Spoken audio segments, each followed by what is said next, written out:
Gall bladder में अगर stones हैं, गाल स्टोन्स हैं, पित्ते में अगर पथरी है, तो इसको सपोर्ट करने के लिए, इसको कंफर्म करने के लिए खून के टेस्ट कौन से हम करा सकते हैं।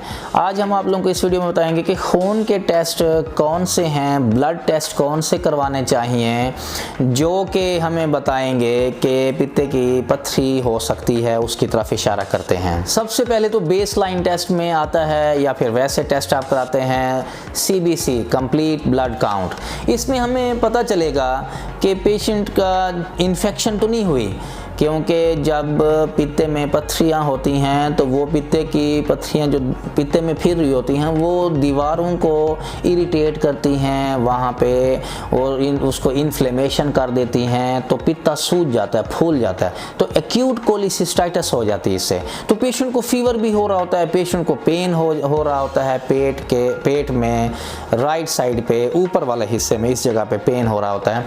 तो पेशेंट को जब एक्यूट कोलिसिस्टाइटिस होगा तो ब्लड में भी इन्फेक्शन की साइन आएंगी, इन्फेक्शन वाली रिपोर्ट आएगी, और उसमें क्या होगा, जो WBC काउंट होता है ना, जो कि WBC वाला, जो CBC में एक WBC होता है जो बताता है कि वाइट ब्लड सेल्स की कितनी मिकदार है, तो वाइट ब्लड सेल्स की मिकदार इसमें बढ़ी हुई होगी। नॉर्मल तो होती है 4000 से लेके 11000 तक इसमें होती है, इसकी जो मिकदार होती है। हम इसके पीछे लिख भी देंगे एग्जैक्ट इसकी जो मिकदार होती है।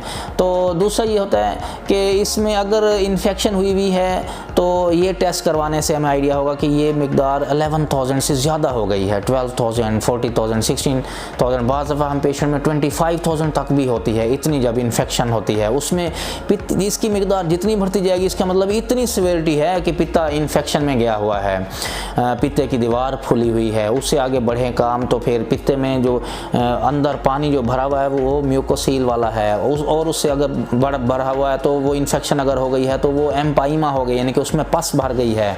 और भी इससे मिकदार अगर बढ़ी हुई हो, WBC की मिकदार ज़्यादा हो, तो ऐसा भी होता है कि पित्ता फट जाता है, तो उसमें ज़्यादा मिकदार होती है। तो खून के इस टेस्ट में CBC में WBCs बढ़े हुए होंगे। दूसरा टेस्ट जो नॉर्मली कराया जाता है वो होता है LFTs। लाजमी नहीं होता कि जब ये LFTs एक्चुअली जिगर के टेस्ट होते हैं, तो लाजमी नहीं है कि अगर पित्ते में पथरियाँ हैं तो साथ LFTs ख़राब होंगे। LFTs पित्ते में पथरियाँ अगर हों तो साथ एक ऐसी कंडीशन में ये बढ़ जाते हैं कि अगर जिगर की नाली में पथरी ट्रांसफ़र हो जाए, पित्ते में जो पथरियाँ थीं छोटी छोटी वो बारीक होके, क्योंकि इनका कनेक्शन होता है पित्ते का जिगर की नाली के साथ, उसको सिस्टिक डक्ट बोलते हैं, तो वहाँ से ट्रांसफ़र होके अगर पथरियाँ जिगर की नाली में चली जाएं तो फिर ये होगा कि LFTs जिसमें क्या होता है, टोटल बिलिरुबिन एक होती है उसमें, और उसमें क्या होता है ALT होता है, AST होता है, एक टेस्ट होता है, और एक होता है अल्कलाइन फास्फेटेज।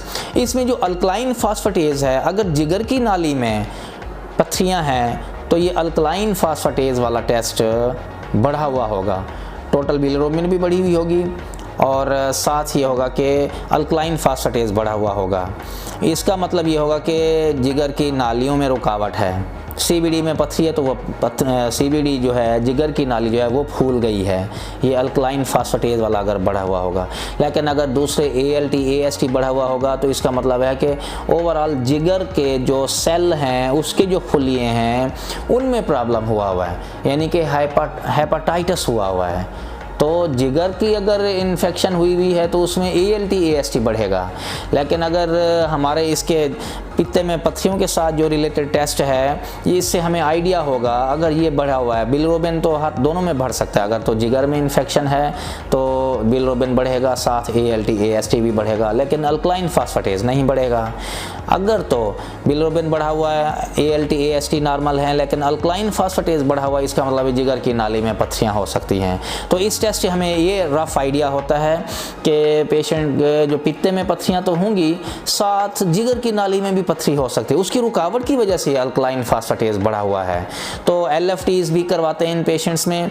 इससे हमें आइडिया होता है कि अगर तो पित्ते में पथरियाँ हैं तो साथ जिगर की नाली में तो नहीं पथरी जाके फंस गई, CBD में तो नहीं पथरी जाके चली गई, ट्रांसफ़र हो गई, और उसने तो रुकावट नहीं डाल दी हुई है।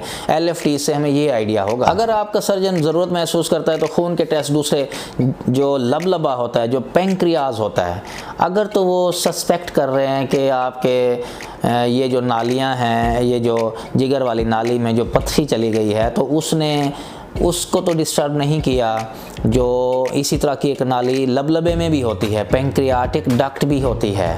तो अगर उसके ये जो जिगर वाली नाली और पेंक्रियाज वाली नाली मिलके एक कॉमन सी नाली बनाते हैं, जो कि अंतड़ियों में, ड्यूडेनम जिसको बोलते हैं, उसके दूसरे हिस्से में जाके खुलती हैं, ये एक बन जाती है, स्फिंक्टर होता है, वहाँ पे एक वाल सा लगा हुआ होता है। तो अगर तो लबलबे की सोजिश हो तो वो टेस्ट भी साथ करवा सकते हैं, सीरम अमाइलेज और सीरम लाइपेजेस, ये 2 टेस्ट होते हैं। इससे हमें लबलबे की, पेंक्रियाज की सोजिश का पता चलता है। ये टेस्ट भी बाज़ दफ़ा अगर आपका सर्जन ज़रूरत महसूस करे तो करवा सकता है। ये तो खून के टेस्ट हो गए। फिर मोस्ट कॉमन टेस्ट है जिससे आइडिया होता है पित्ते में पथरियाँ हैं, वो है अल्ट्रासाउंड एब्डोमेन। आपका सर्जन अगर तो अलामात आपको होंगी, पेट में दर्द होगा, पेट के ऊपर वाले हिस्से में दर्द होगा, मैदे वाली साइड पे दर्द होगा, चर्बी वाली ग़िज़ा हज़म नहीं हो रही होगी, तो आपका सर्जन जो है इन खून वाले टेस्ट के साथ साथ अल्ट्रासाउंड एब्डोमेन करवाएगा। अल्ट्रासाउंड एब्डोमेन से ये मोस्ट कॉमन है, हर जगह अवेलेबल है। और भी टेस्ट होते हैं इसको पता करने के लिए, MRCP, ERCP और इसी तरह के हीडा स्कैन होते हैं, वो हम किसी और वीडियो में टच करेंगे। तो अल्ट्रासाउंड वाला बड़ा इंपॉर्टेंट टेस्ट है, इस पे हमने वीडियो एक बनाई है, वो आप देखिएगा।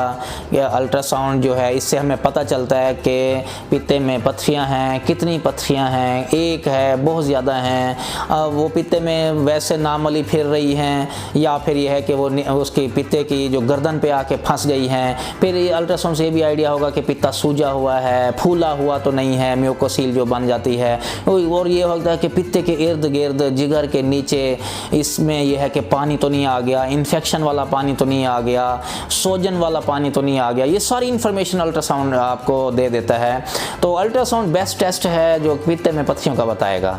जब ये सारे टेस्ट कन्फर्म हो जाते हैं, और अगर टेस्ट ज़रूरत महसूस करेंगे आपके सर्जन तो वो करवा सकते हैं। तो फिर इसका इलाज होता है, ये होता है कि अगर पित्ते ने आप काम करना ख़त्म कर दिया है, पित्ते को निकाला जाता है, और इसको निकालने का सबसे बेस्ट तरीका जो है, जो गोल्ड स्टैंडर्ड है, वो है लेप्रोस्कोपिक कोलिसिस्टेक्टमी।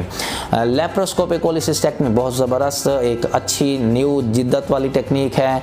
इससे होता है कि आपके रिकवरी अच्छी होती है, हॉस्पिटल स्टे बहुत कम होता है, और आप बिल्कुल बेहतर हो जाते हैं। और पित्ता भी इसमें पूरा निकाला जाता है, ऐसा नहीं होता कि इसमें से सिर्फ पथरियाँ निकाल दी जाती हैं। पित्ते का काम नहीं रहता, इसको बॉडी में नहीं रहना चाहिए, पित्ता इससे भी पूरा निकाला जा सकता है। छोटे से 3-4 सुराख होते हैं और वहाँ से पित्ता निकाल लिया जाता है।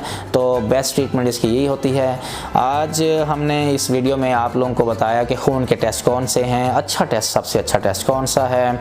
उम्मीद है आप लोगों को ये वीडियो अच्छी लगी होगी, और इससे रिलेटेड अगर आप लोगों को कोई और क्वेश्चन है तो आप हमसे पूछ सकते हैं, so that we can get back to you.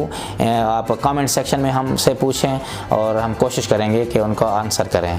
Video देखने का बहुत शुक्रिया।